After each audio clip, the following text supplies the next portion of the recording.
পক্ষীগণ মনে গণে ওঠে তরাস, মানে ভয়। কি ভয় হচ্ছে?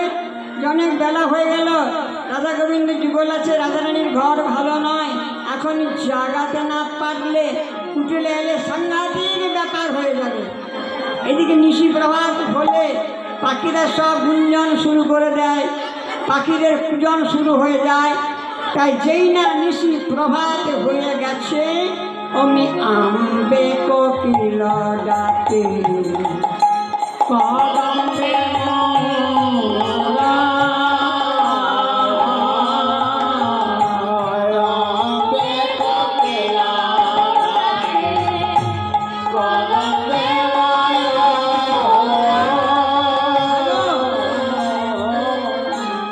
কোকিলের ডাকটি কেমন? কোকিলের ডাক সবাই জানি যে কোকিল সাধারণত কুহু কুহু কুহু স্বরে ডাকে। আজ কিন্তু কোকিল কুহু কুহু বলছে না, আজ কোকিল কি স্বরে ডাকছে জানেন? আজ কোকিল ডাকে কুহ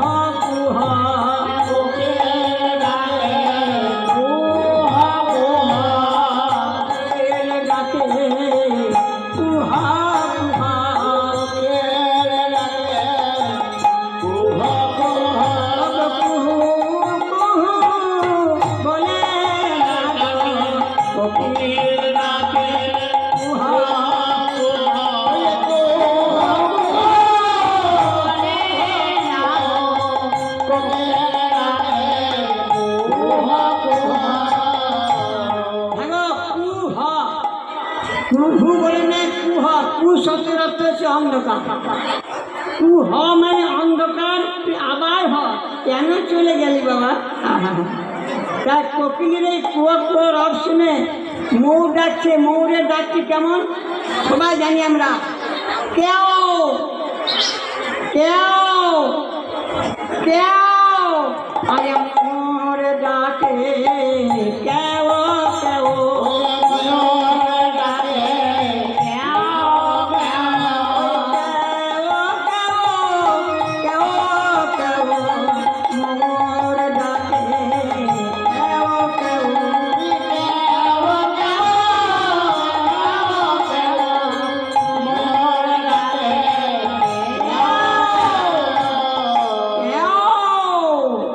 কেউ, বলে গোলমাল করে কেউ, গোলমাল করে কেউ, গোলমাল করে কেউ, আমাদের রাধা গোবিন্দ ঘুমায়ে আছে, গোলমাল করে কেউ, রাধা গোবিন্দ ঘুমায়ে আছে, গোলমাল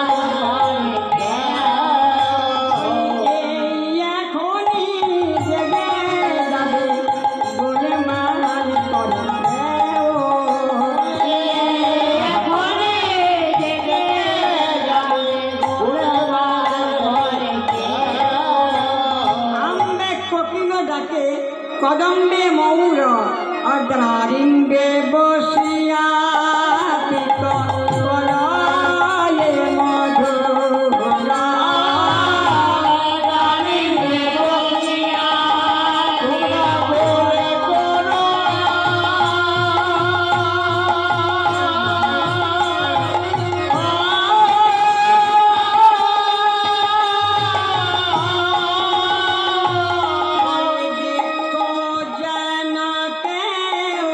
বলে করুণা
বসে ডাকে কপট কপতি ডাকা ডালে বসে ডাকে কপট কপতি ডাকা ডালে বসে ডাকে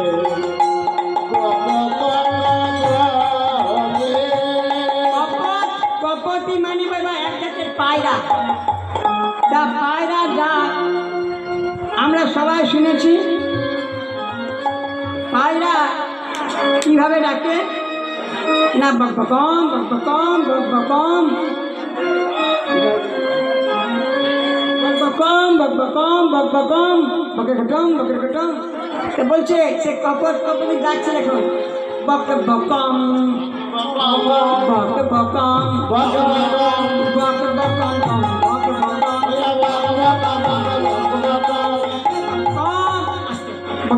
বকবকম বকবকম দয়া করে বকবকম দয়া করে বকবকম দয়া করে বকবকম বকবকম বকবকম বকবকম দয়া করে বকবকম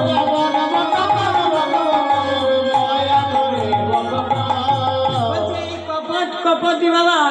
হ্যাঁ এক জাতের কয়রা। এখন একদিন বসে একদিন এরা প্রথমে তো বৃন্দাবন যায় নাই। বৃন্দাবন যাবার আগে একটা ঘটনা ছিল। একটি গাছের ডালে বসে কপতিকে কপট বলছে কপতি তোমার কপতি ক শুধু কপতি মানে কটি পতি আর ক বিসর্গপতি মানে ক তোমার পতিকে ক বিসর্গপতি মানে হচ্ছে ক তোমার পতিকে আর শুধু ক পতি মানে কটি পতি। কপতি বলল আমার দুটি পতি এসেছে। যেই না বলেছে কপতের হয়ে গেল রাগ।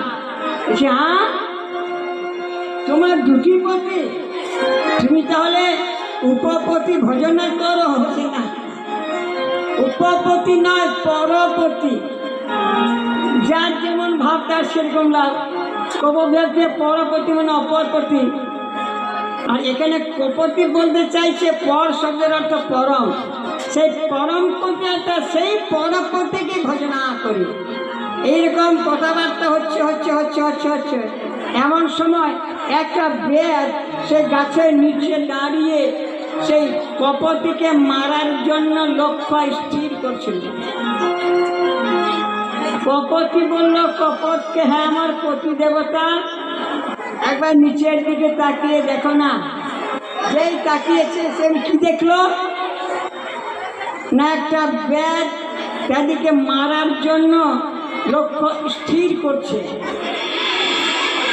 বলছে হ্যাঁ কপট পতির কর্তব্য সদা সর্বদা পত্নীকে রক্ষা করা। তাই তুমি যদি আমার পতি হও তাহলে তুমি আমাকে এই সময় রক্ষা করো। কপট বললো আমাকে রক্ষা করতে হবে কেন? ঈশ্বর ডানা দিয়েছেন, চলো আমরা উপরে উড়ে যাব। কপতি বললো উপরে উড়ে যাওয়ার উপায় নাই। একটা সেন পক্ষী ঘুরছে। সেন পক্ষী মানে শিকারি পাখি ঘুরছে। যেই উপরে উড়বো অমনি খপ করে ধরবে। কিন্তু কপট চিন্তা করছে যে আমি নিজেকেই নিজে রক্ষা করতে পারবো না, আবার কপটকে কি রক্ষা করবো? তখন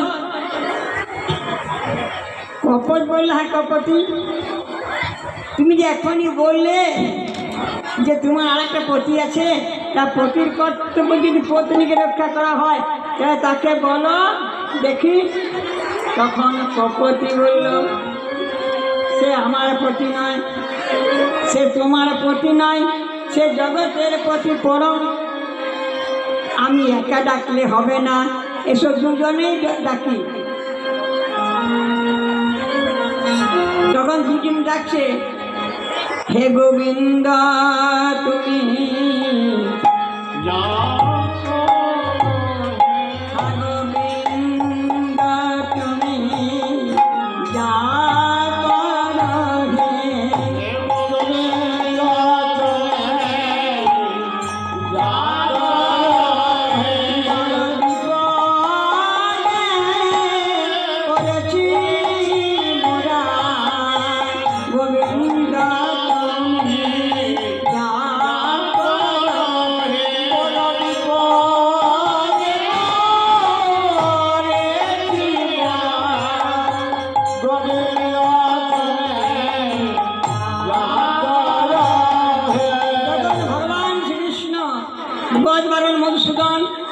একটা সাপের রূপ ধারণ করি, বিষহীন সাপ, বিষধর্ম সাপের রূপ ধারণ করেছে, বেদের পায়ে কামড় দিল, বেদ জমি উঠলো, কিন্তু ব্যাগ পড়ে গেল, বসে পড়লো, আর তীরটা কিন্তু ছুটে গেল।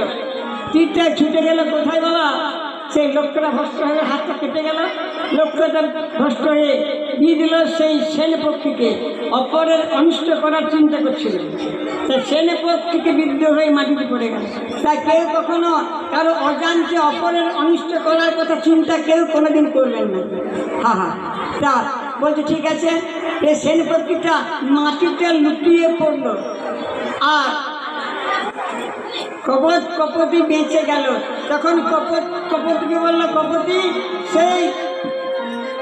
সেই পতির সন্ধান কোথায় পাবো বলো না, চলো চলে যাবো। বলছে সে থাকে বৃন্দাবনে। তখন থেকে তারা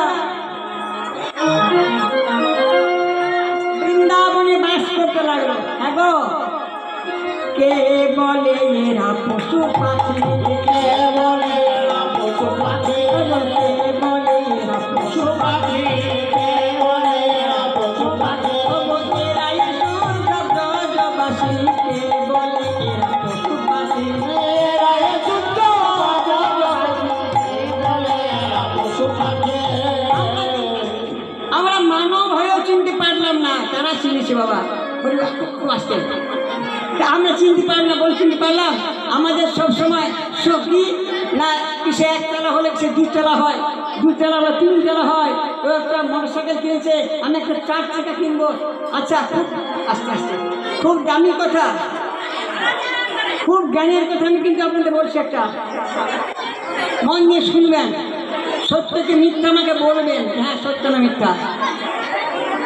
আসল কি টাকা পয়সা, গাড়ি বাড়ি, সোনা মণি মুক্তা কি আসল সুখ আছে? কোনোদিন নাই বাবা। এগুলো থাকবে, এগুলো থাকবে, এগুলো কি থাকবে না? থাকবে, তবে ওই নদীর উপর জলের নৌকা ভাসার মতো থাকবে। নৌকার জল বিষয়কে যদি ধারে চাপিয়ে দেন, তাহলে নৌকার জল চাপিয়ে দিলে, জল ঢেলে দিলে কী হবে? নৌকাটা ডুবে যাবে। তা আমি বলছি শুনুন, আসল সুখ আসল দুঃখ কয়টা জানেন? আসল দুঃখ হচ্ছে 6টা, আর আসল সুখ হচ্ছে 6টা। আগে দুঃখটা বলবো না, আগে সুখটা বলবো? আগে দুঃখটা বলি, আগে দুঃখের কথাটা বলি, তারপর সুখ বলি। 6টা দুঃখ কি কি জানেন? উর্ষা ঘর বাঁজা গায়, ফল পড়শি দুষ্টু ভাই, স্ত্রী মুখরা পুত্র মূর্খ, এই 6 মহা দুঃখ।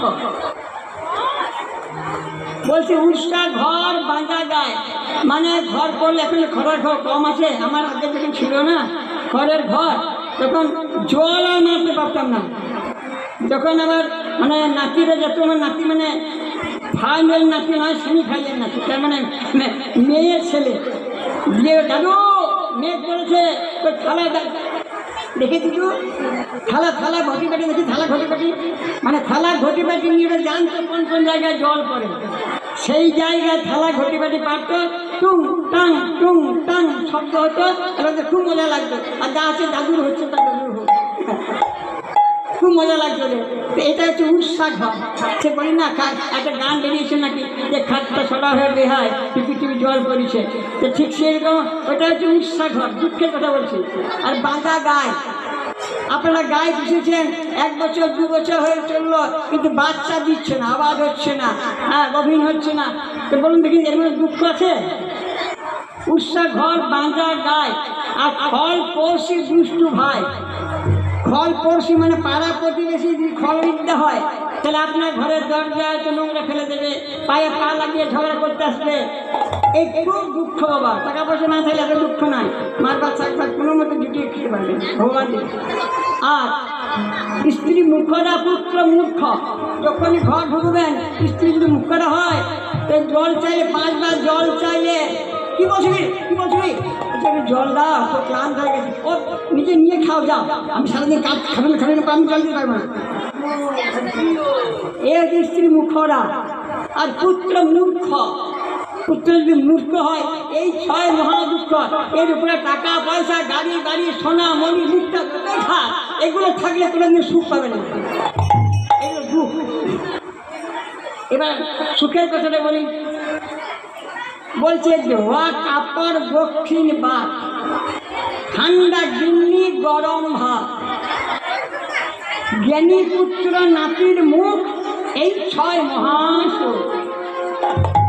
বলছে কি ধোয়া কাপড়, কাপড় যদি কম দামি হয়, শাড়ি হোক, ধুতি হোক, প্যান্ট শার্ট হোক, তাই হোক, শাড়ি যদি বা কাপড় যদি কম দামি হয়, ছেঁড়াও যদি হয়, ধবধবে পরিষ্কার পরিচ্ছন্ন থাকে, সেটা পরে খুব সুখ। ধোয়া কাপড় দক্ষিণ বাত, মানে দক্ষিণের বাতাস। তার জন্য কথা আছে, একটা ঘর করতে জানেন কেমন ঘর করতে হয়? দক্ষিণ দিকে দুয়ার করে, দক্ষিণ দুয়ারি ঘরে রাজা, পূর্ব দুয়ারি তার প্রজা, উত্তর দুয়ারি মুখে ছাই, পশ্চিম দুয়ারি পাশ না যায়। তার জন্য বলছে দক্ষিণের বাতাস। হ্যাঁ, তা বলছে ধোয়া কাপড় দক্ষিণ বাত, ঠান্ডা গিন্নি গরম ভাত। স্ত্রী যদি খুব ঠান্ডা হয় বাবা, খুব ভালো হয়, সে ফ্যান ভাত যদি দেয় তো নুন ছিটে খেলে অমৃতের মতো লাগে। ঠান্ডা গিন্নি গরম ভাত। আর জ্ঞানী পুত্র নাতির মুখ, জ্ঞানী মানে সে আমার ছেলে ইঞ্জিনিয়ার পাস করলো, আমার ছেলে ব্যারিস্টার, আমার ছেলে উকিল, সেটা বলছি না, সেটা উচ্চ শিক্ষিত হলো, ইনকাম করতে লাগলো, কিন্তু জ্ঞানটা সম্পূর্ণ আলাদা। জ্ঞান বলতে কি, যে না, বাবা মা খুব কষ্ট করে আমাকে বড় করেছে, বাবা মায়ের দুঃখ শিখতে হবে, বাবা মাকে আমাদের যত্ন করতে হবে, বাবা মায়ের সেবা করতে হবে, এই হচ্ছে জ্ঞানী পুত্র। আর নাতির মুখ মানে বললাম ফাইনাল, সেমিফাইনাল, মানে আগে বলেছিলাম সেমিফাইনাল। ওই সে আমার ঘর দেখছো, ঘরে জল পড়ছে কোন জায়গায় ফুটো আছে। হ্যাঁ, কিন্তু যদি আমার ছেলের ছেলে হয়, সেই নাতি, সে কিন্তু দেখবে দাদু দাদু ঘরটা ঠিক করবে না, দাদু জল পড়ছে, কখন করবে, সে কিন্তু আমার দরদটা বুঝবে। এটা যে ফাইনাল নাতি। তা নাতির মুখ, এই 6 মহাসুখ। সংসারে বাবা আসছে, আমাকে একটা দেখো, যার লেখাপড়া করছে নাতিরা আমাকে একটা অঙ্ক বলবো, অঙ্ক করছি। সংসারে যাই করুন না কেন, যোগ বিয়োগ গুণ ভাগ যতই করুন, ঘুরে উত্তর আসবে 0। উত্তর 0, কোথাও কিছু নাই বাবা। এখন নয়, কিছুই নয়, তিনি ছাড়া কেউ কারো নয়, ভগবান ছাড়া কেউ কারো নয়। শরীরে দাঁড় আছে, সে দাঁড় নয়, যে ভক্তি আছে ভক্তিও নয়, হচ্ছে না, সব নয়। আচ্ছা, এবার দেখুন, 9কে 1 দিয়ে গুণ করলে কত হয়? যারা লেখাপড়া করছে তারা বলো, 9কে 1 দিয়ে গুণ করলে কত হয়? 9 হয়। 9কে 2 দিয়ে গুণ করলে কত হয়? 18। 18 কয় 10 18 হয়? 1 10 8 18। 1-এর পেটে 8, 1 আর যোগ করুন, কত হচ্ছে? 1 আর যোগ করলে কত হয়? 9।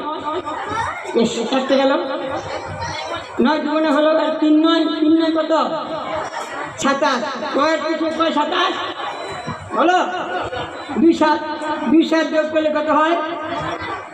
9। এবার 4কে গুণ করুন 9 দিয়ে, 4কে 9 দিয়ে গুণ করে কত হয়? 4 9 36। কয় 10 কয় 36, 3 10 6। 3 আর 6 যোগ করলে কত হয়? 9। এবারে 5 9 কত হয়? 45। 4 10 5 45। 4 আর 5 যোগ করুন, কত হয়? 9। সব 9। তাহলে 6কে 9 দিয়ে গুণ করুন, কত হয়? 6 9 54। 5 4 54। তাহলে 5 আর 4 যোগ করুন, কত হচ্ছে? 9। 7 9 কত হচ্ছে? 63। কয় 10 কয় 6 10 3। তাই 6 3 যোগ করুন, কত হয়? 9। কেউ কারো নয়, তিনি ছাড়া কেউ কারো নয়। আচ্ছা, এবার 8 9 গুণ করুন, কত হচ্ছে? 8 9 72। তাহলে 7 আর 2 কত হচ্ছে? 9। তাহলে হয়ে গেল আপনার 72। আর 0কে 9 দিয়ে গুণ করুন, 9 0 0 0। কিছুই থাকবে না, সব শূন্য হয়ে যাবে। তাই বলছে সংসারে 9টা ভক্তি 9টা দ্বার, সব কিছু কেউ কারো নয়, কেউ কারো নয় বাবা, সব আর গোবিন্দ ছাড়া কেউ কারো নয়। তাই দেখবেন, তাকে ডাকবেন, তাকে স্মরণ ডাকবেন যে ঠাকুর তুমি ছাড়া কেউ নয়।